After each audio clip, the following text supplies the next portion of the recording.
Hey guys, today in this video I want to talk about the economy right now and the two projects that I'm most bullish on for the upcoming bull run. The biggest pressure on crypto right now is not coming from inside the industry, it's coming from the macro economy.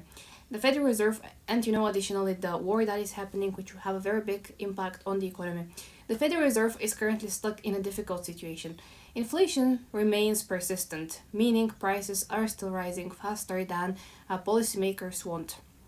And especially now with the war, with the oil prices going up, it would have a very big impact on the economy, on transportation, production, food, everything. At the same time, economic data is becoming increasingly mixed. For example, the latest non-farm payrolls report showed that job cuts are far exceeding expectations, which suggests that parts of the economy may be weakening. So now the Federal Reserve is facing a tricky balancing act. If they cut rates too soon, inflation could come back. If they keep policy tight for too long, they risk slowing the economy way too much.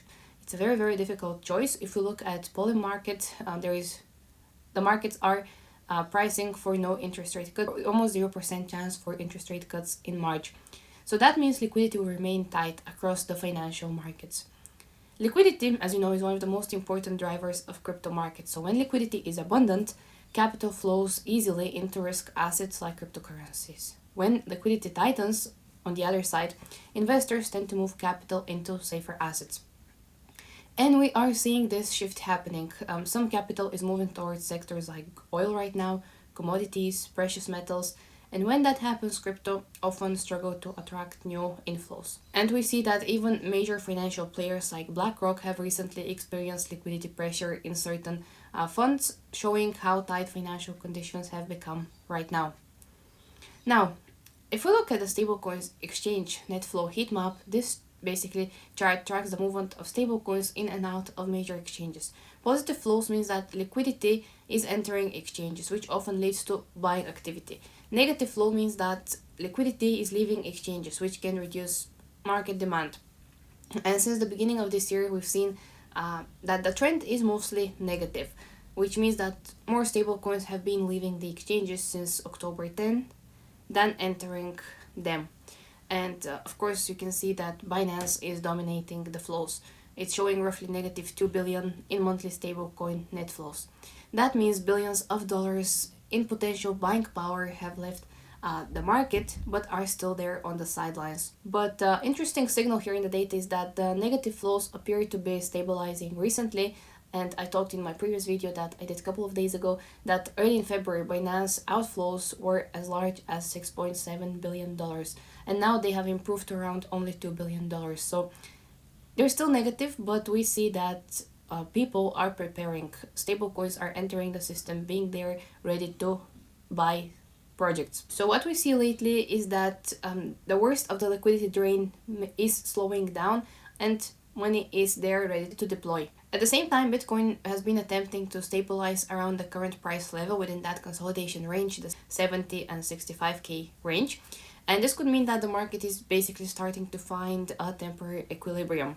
And as I said, I think we're going to have one more crash coming up this year, given that now the war is escalating and this would have further impact on the economy. We will see liquidity being very tight in the upcoming months, and this is where we would see the crash happening. Now, the two projects that I keep accumulating and I'm most bullish on for 2026 and beyond that. First, if you haven't seen the news, a new stablecoin on SUI network was launched that automatically buys SUI tokens using treasury yield. That's the first project. This new stablecoin with ticker USD SUI. Like other stablecoins, it aims to stay worth $1. But the interesting part isn't the peg. It's how the system uses its treasury yield. The backing. USDC is backed by US Treasury bills, currently with over $100 million in assets.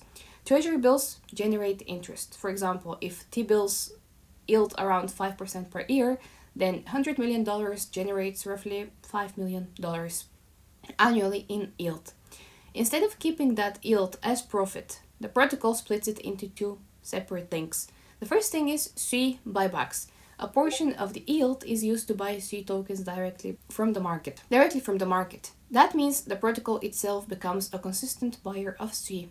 So the mechanism looks like this. More USD SUI, which is a stablecoin minted, larger treasury, more treasury bill yield, more SUI buybacks. This is the pattern. This creates a protocol level demand loop. In theory, this buying continues regardless of the market conditions. Whether we are bullish, whether we are bearish, it doesn't matter. So that's a very good thing for the demand of SUI and basically the price going up. Then the second part is DeFi incentives. The rest of the yield is used to bootstrap liquidity in decentralized finance. At launch of this stablecoin, 12 protocols integrated USD SUI, offering yield between 10 and 21% annual returns on stablecoin liquidity pools. So this, of course, is a very high yield, and it's on purpose there. It's a strategy to attract users, and these users will provide liquidity, trade, borrow, and use USD SUI across the ecosystem. That's a very common strategy in decentralized finance in general. And high yields early on pool capital in the ecosystem, helping a new stablecoin gain traction very quickly, like what SUI is doing. And just in general, this matters because if the stablecoin that SUI launched, USD SUI, grows significantly, the buyback mechanism could scale alongside it, which means that we will have a lot of demand being created for SUI, regardless if the market is bullish or bearish, and then this will push the price very high up. Then the only real question here is how big can this stablecoin actually become? That's the key question. The second project I'm very bullish on is Solana.